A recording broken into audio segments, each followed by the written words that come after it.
দ্বিতীয় কথা হলো যে হাদি ভাই যেহেতু চলে গেছে, আল্লাহর জিম্মায় চলে গেছে, হাদি ভাইকে আল্লাহ জান্নাত নসিব দান করুক। এটা হচ্ছে আল্লাহর কাছে আমাদের কামনা।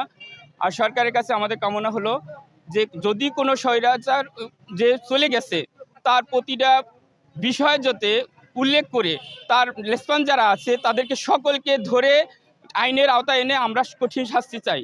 বিশেষ করে হাদি ভাইয়ের খুনির শাস্তি আমরা এই বাংলার মাটিতে দেখতে চাই।